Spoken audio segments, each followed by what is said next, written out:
Good morning बच्चों, मैं नंद किशोर, सिद्धार्थ शिक्षा सदन सीनियर सेकेंडरी स्कूल सोचित रोड में आपका स्वागत है। कक्षा 9 विषय सामाजिक विज्ञान, चैप्टर फर्स्ट फ्रांसीसी क्रांति, इसका पार्ट 8। प्यारे बच्चों, आपको विदित ही है कि हमने देखा कि फ्रांस में राजतंत्र का उन्मूलन और गणतंत्र की स्थापना किस प्रकार हुई।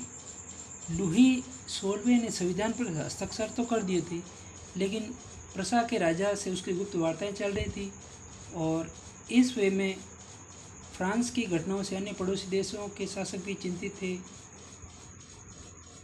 तो इस तरफ शासकों ने सेना भेजने की योजना बनाई और दूसरी तरफ अप्रैल 1792 ने 1792 में नेशनल असेंबली ने प्रसा ऑस्ट्रिया के विरुद्ध युद्ध की घोषणा कर दी और प्रांतों में हजारों स्वयंसेवी सेना में भर्ती होने के लिए जमा होने लगे। दूसरी तरफ जो कि राजा और कुलीनों के विरुद्ध जनता की जंग के रूप में लिया गया और उन जनता के होठों पर देश भक्ति के जो तराने थे उनमें कवि रोजेट दी लॉयल, क्या नाम था, रोजेट दी लॉयल द्वारा रचित मार्शले गीत था, जो कि कब गाया जाता था कि स्वयंसेवी पेरिस की ओर कूच करते हुए गाते थे।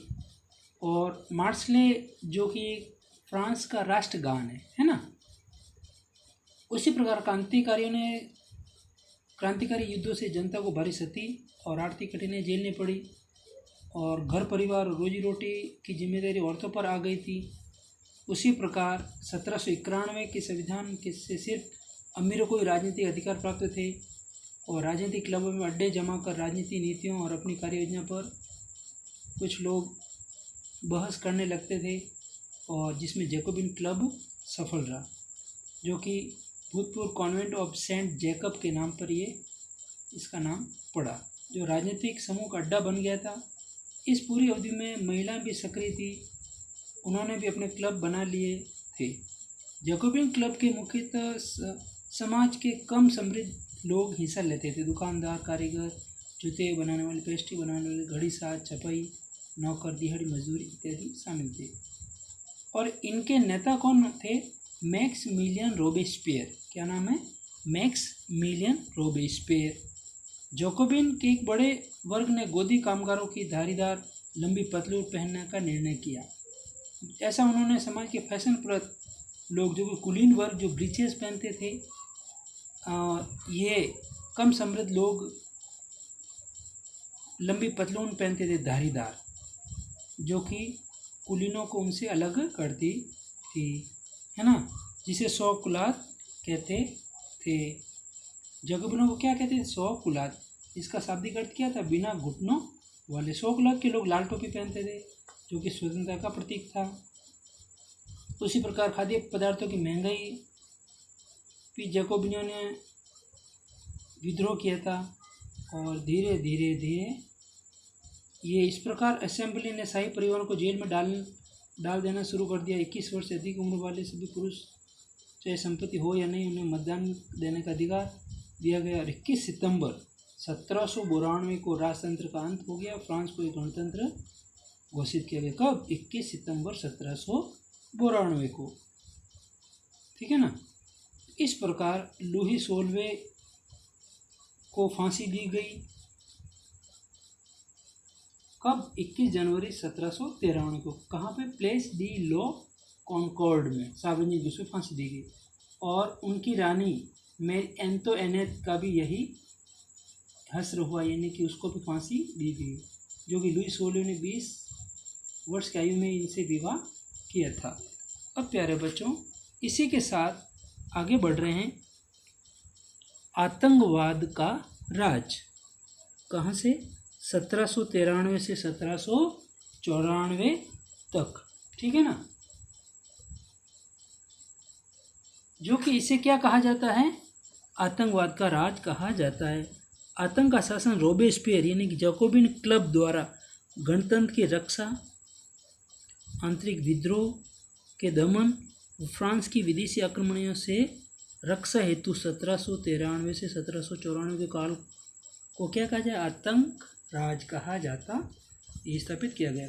यानी कि जैकोबिन क्लब के जो लोग थे, आतंक का शासन इसके काल में हुआ, रोबेस्पियर के काल में, जो कि आतंक राज क्यों कहा जाता, क्योंकि गणतंत्र की रक्षा, आंतरिक विद्रोह और फ्रांस की विदेशी आक्रमणों से रक्षा हेतु जो कार्य किया गया वो आतंक का राज कहा जाता है।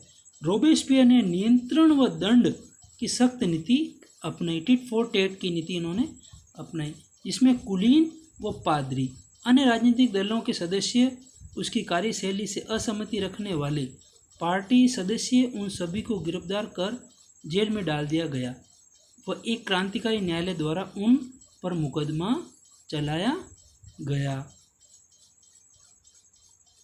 जिसमें क्या थे, रोबेस्पियर ने नियंत्रण व दंड की नीति, सख्त नीति अपनाई, जिसमें कुलीन व पादरी अन्य राजनीतिक दलों के सदस्य, उसकी कार्यशैली से असहमति रखने वाले पार्टी सदस्य, उन सभी को, किन किन को, कुलीन, पादरी, अन्य राजनीतिक दलों के सदस्य, उसकी कार्यशैली से असहमति रखने वाले पार्टी सदस्य और उन सभी को गिरफ्तार कर जेल में डाल दिया गया और एक क्रांतिकारी न्यायालय द्वारा उन पर मुकदमा चलाया गया।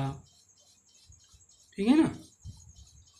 अब देखिए, दोषी पाए जाने पर कौन, ये लोग कुलीन, पादरी, राजनीतिक दलों के सदस्य, असहमति रखने वाले पार्टी सदस्य, उन सभी को जेल में डाल दिया जाता था, क्रांतिकारी न्यायालय द्वारा उन पर मुकदमा चलाया जाता था और दोषी पाए जाने पर गिलोटिन पर चढ़ाकर उनका सिर कलम कर दिया जाता था। अब देखिए, गिलोटिन जो है, गिलोटिन नाम जो आपके सामने आया है, तो गिलोटिन क्या है, गिलोटिन जो है वो एक प्रकार सा एक आरे की मशीन के रूप में वो ये होता है गिलोटिन, जो कि आपको इस फोटो में दिखाई दे रहा होगा। ये देखिए, इस प्रकार ये दिखाई दे रहा होगा आपको, जो कि क्या होता है कि ये एक गिलोटिन पर चढ़ाकर उसका सिर कलम कर दिया जाता है। अब ये दो खंभों पर ये होता है गिलोटिन और एक यहाँ आरे की एक मशीन होती है जिसपे उस दोषी पाए जाने वाले व्यक्ति को ऐसे लटका दिया जाता है और आरे की मशीन से उसका सर कलम कर दिया जाता है। गिलोटिन दो खंभों के बीच लटकने वाली मशीन थी, एक आरा मशीन, एक आरा मशीन कह सकते हैं। इसका आविष्कार किसने किया था, डॉक्टर गिलोटिन ने किया था। ध्यान रखना, गिलोटिन क्या है कि रोबेस्पियर द्वारा जो नियंत्रण और दंड की सख्त नीति अपनाई गई, जिसमें कुलीन, पादरी, अन्य राजनीतिक दलों के सदस्य जो असहमति रखने वाले थे, उनको क्या किया जाता कि गिलोटिन पर चढ़ाकर सर कलम कर दिया जाता। और एक गिलोटिन जो एक आरा मशीन के समान होती है, जो दो खंभों पर लटकने वाली मशीन होती है, और इसका आविष्कार किया था डॉक्टर गिलोटिन ने। क्या नाम था, डॉक्टर गिलोटिन ने। अब देखिए रोबेस्पियर, अब देखिए रोबेस्पियर की नीतियाँ, रोबेस्पियर की नीतियों के बारे में देखिए आप कि इसमें रोबेस्पियर जो है, रोबेस्पियर सरकार ने कानून बनाकर मजदूरी व कीमतों की अधिकतम सीमा तय की। रोबेस्पियर सरकार ने जो कानून बनाए, उसकी जो नीतियाँ थी, उसमें क्या गया, मजदूरी व वस्तुओं की कीमतों की अधिकतम सीमा तय की गई, कंट्रोल किया गया, उनको तय किया गया कि इसके आप आगे नहीं जाओगे।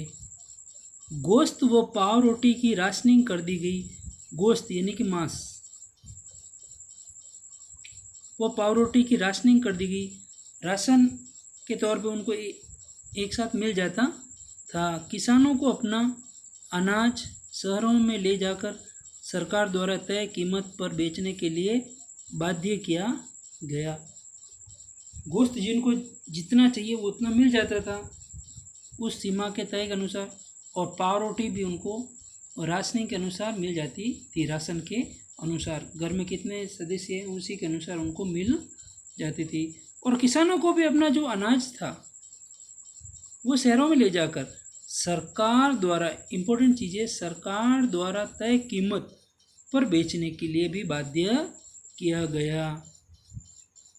ठीक है ना। अब देखिए, महंगे सफ़ेद आटे के इस्तेमाल पर रोक लगा दी गई।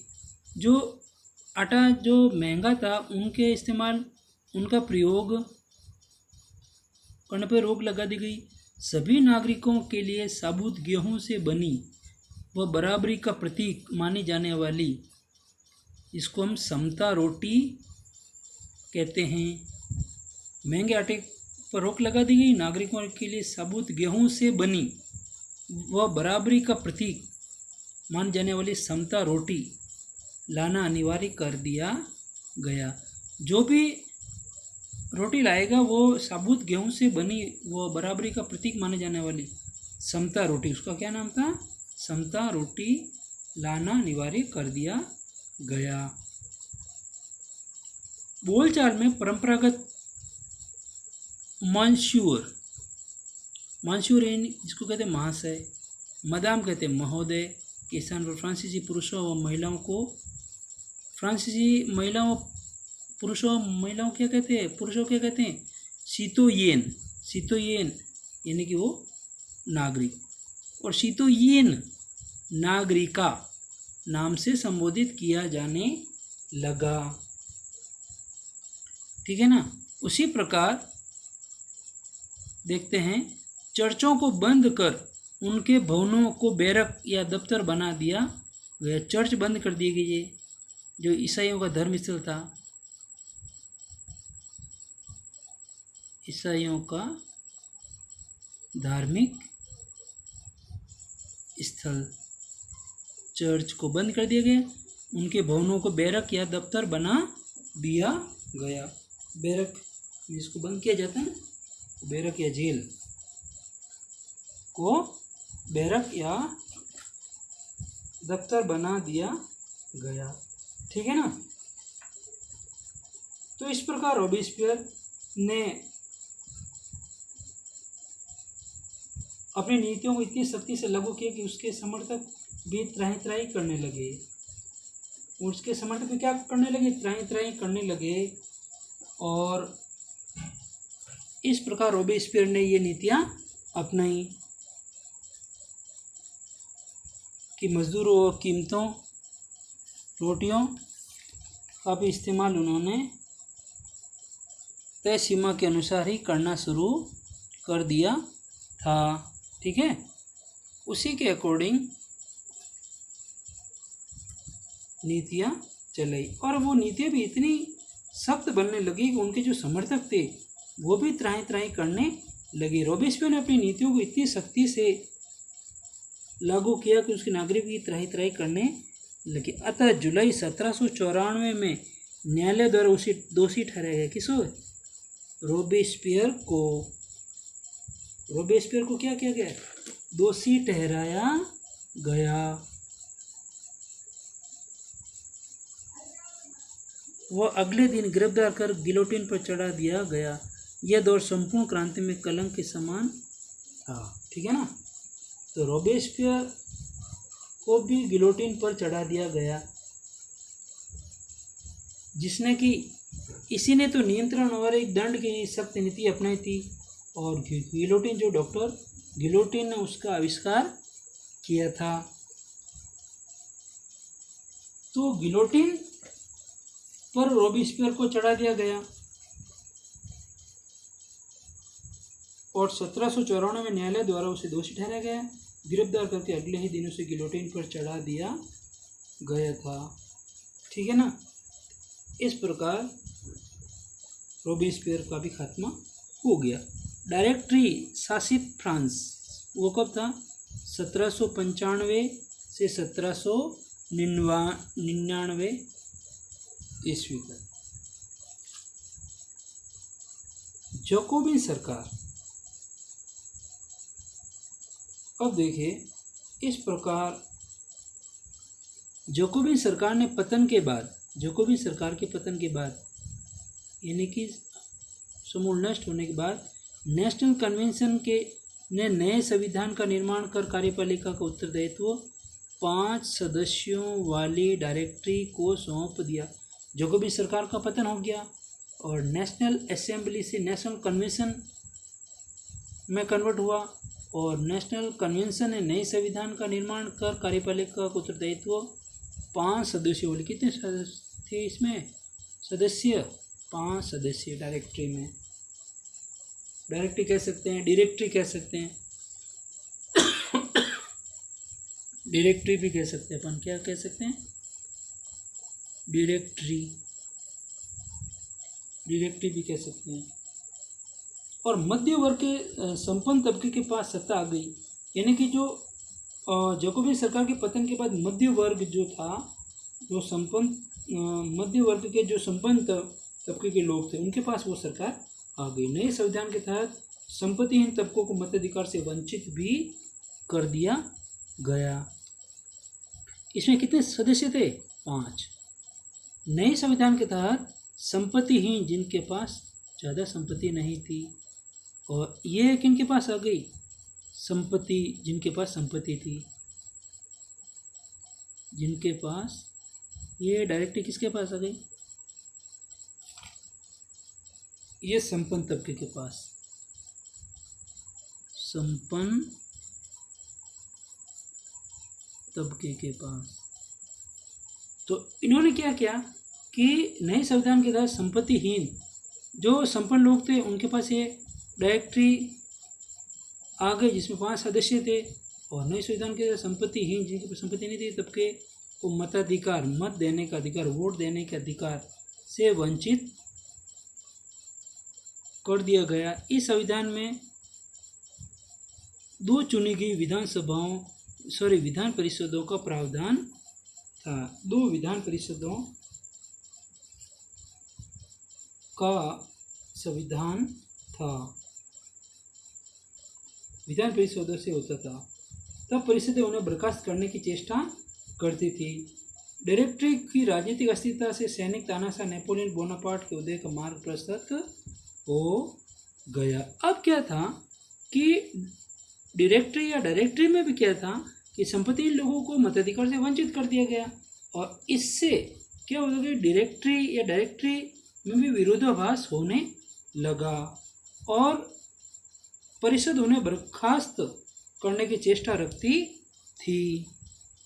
विधान परिषदों का प्रावधान था, तो परिषद क्या करती? इन्हें बर्खास्त कर सकती थी।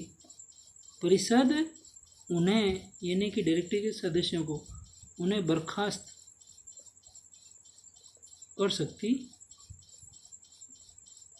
थी इस वे में। लेकिन डायरेक्टरी का शासन आंतरिक प्रशासन के मामले में सफल नहीं रहा, क्योंकि डायरेक्टरों का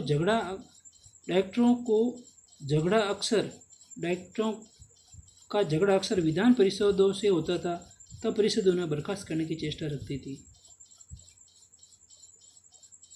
अब डायरेक्टरी में भी आंतरिक कलह शुरू हो गया, आंतरिक प्रशासन उनका सफल नहीं हो पाया, और डायरेक्टरों का झगड़ा अक्सर विधान परिषदों में होता था, और परिषद को एक अधिकार था कि वो उन्हें बर्खास्त कर सकती थी। अंत में नेपोलियन ने डायरेक्टरी के इस राजनीतिक अस्थिरता वाले शासन का अंत कर दिया और नेपोलियन बोनापार्ट का उदय हुआ। इस प्रकार नेपोलियन बोनापार्ट का उदय हुआ। नेपोलियन की गणना विश्व के महान सेनापतियों में की जाती। 1755 में डायरेक्टरी शासन में राजतंत्र के समर्थकों द्वारा किए गए विद्रोह को दबाया गया। राजतंत्र के समर्थकों द्वारा किए गए विद्रोह को दबाया गया और सेना के जनरल नियुक्त किए गए। नेपोलियन ने ऑस्ट्रिया व इटली को हराया। किस किस को हराया था? नेपोलियन के बारे में ध्यान रखना, नेपोलियन ये इम्पोर्टेंट है। नेपोलियन बोनापार्ट के बारे में। नेपोलियन ने ऑस्ट्रिया व इटली को पराजित किया था। जब डायरेक्टरी का शासन फ्रांस में अलोकप्रिय हो रहा था, उसने शासन शक्ति 3 कौंसिल को सौंप दी। अब इसने भी देखो कूटनीति से काम लिया कि जब अस्थिरता डायरेक्टरी में अस्थिरता चल रही थी और फ्रांस में ये अलोकप्रिय हो रहा था, तब उसने शासन शक्ति को 3 कौंसिल को सौंप दी गई और खुद प्रधान कौंसिल बन गए। राज्य की वास्तविक शक्ति नेपोलियन के हाथ में ही रहती थी। वास्तविक शक्ति, राज्य का जो मेन पावर था वो अपने ही हाथ में उसने रखा। तो इस प्रकार देखा गया कि सरकार के स्वरूप इन सभी परिवर्तनों के द्वारा स्वतंत्रता, विधि सम्मत समानता, बंधुत्व प्रेरक आदर्श बने रहे। इन मूल्यों ने आगामी सदी में न सिर्फ फ्रांस बल्कि बाकी यूरोप के राजनीतिक आंदोलनों को भी प्रेरित किया।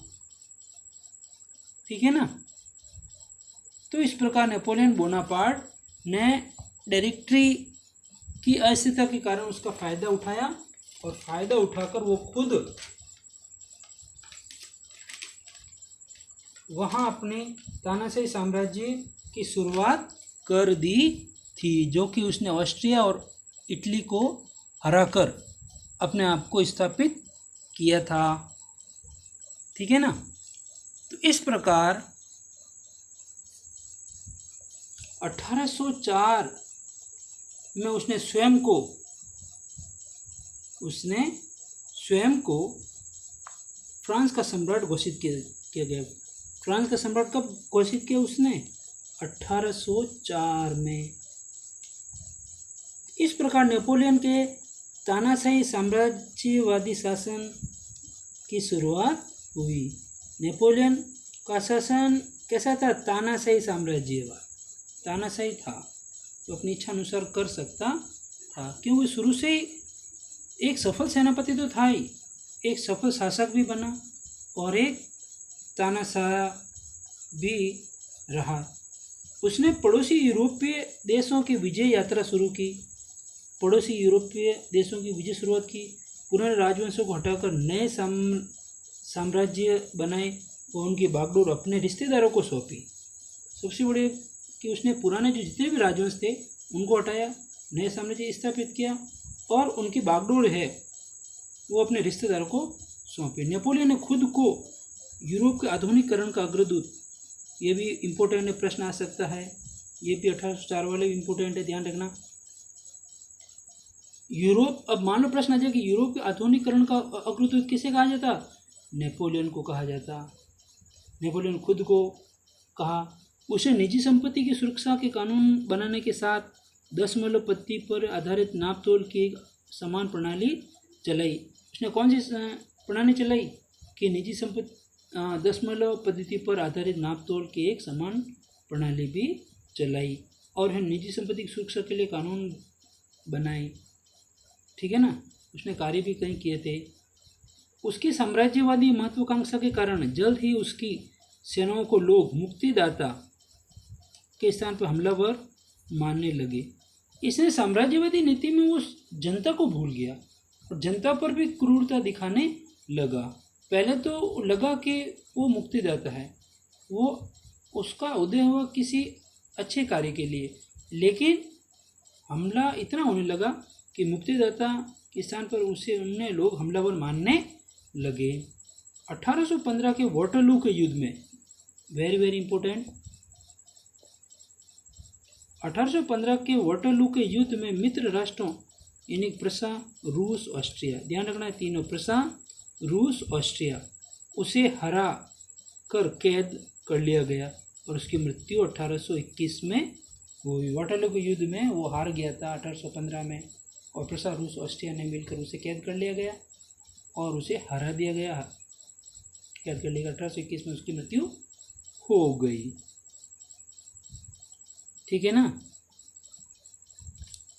इस प्रकार अब देखिए, क्या महिलाओं के लिए भी क्रांति हुई? ये सामने प्रश्न है कि महिलाएं शुरू से ही फ्रांसीसी समाज में परिवर्तन लाने वाली गतिविधियों में शामिल होती रहती थी। ठीक है ना, ये हमेशा ही होती रहती थी। तो इस प्रकार देखा जाए तो तीसरे स्टेट की अधिकांश महिलाएं घरेलू कार्यों के साथ ही सिलाई, बुनाई, धुलाई, फल फूल, सब्जियों को बेचने का कार्य करती थी। फ्रांस के विभिन्न नगरों में महिलाओं के 60 क्लब थे। उनमें सबसे मुख्य द सोसाइटी ऑफ द, ये नाम याद रखना है, ये भी इम्पोर्टेंट है, the society of the revolutions Republican women नामक क्लब बनाया था फ्रांसीसी स्त्रियों ने। इस प्रकार प्यारे बच्चों, आपको ढंग से सुनना है, समझना है वीडियो को अच्छी तरह से, और जब प्रश्न आए तो प्रश्नों को भी ढंग से करना है। Thank you.